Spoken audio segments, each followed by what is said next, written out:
We're in Malibu, and you have created this 235-acre estate. You have vineyards outside and avocado groves. Let's talk a little bit about the property.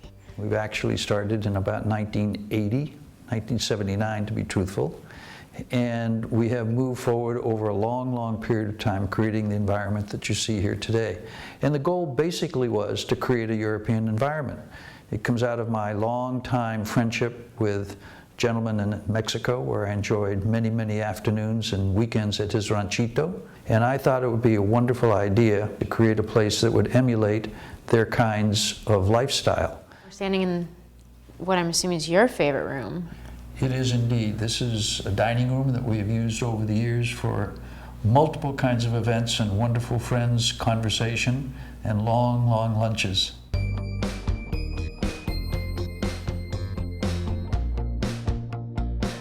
When you look through here and you look at some of the other features and details, it wasn't from an architectural plan. It was from an idea that the artisans transformed into the ultimate aspect of the stone columns, the doors, and the other things that you'll see around the ranch. The courtyard was done by artisans that came from Mexico, and each one of those river bottom pebbles that you see was put in by hand. So it was a long, long time for them to create the courtyard. It's the front door. Yes, this is one of my favorite parts of the ranch.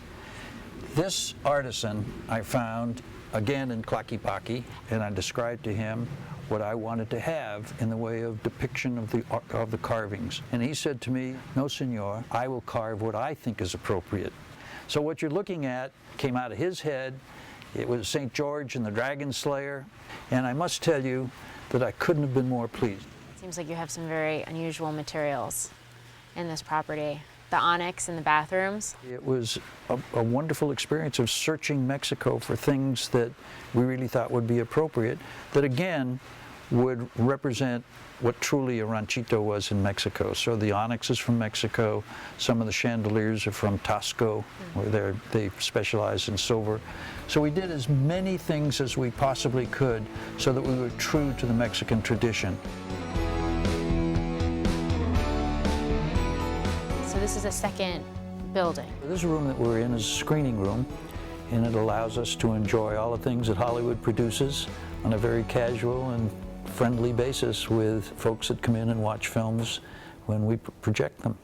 Let's talk a little bit about the vineyards, the wines. What we want to do is create wines that represent the terroir, that represent Malibu, that represent the climate. And now this whole property has been decades in the making. Why are you selling it now? In your life, everything has its time, and this has been a glorious adventure for me for well over 30 years. It is time to move on because it takes a great deal of passion and a great deal of personal involvement. It has truly been a joy. It's been a place where we've been able to come for retreats 35 minutes away from Los Angeles and a world away from the huckleberry buck of Los Angeles.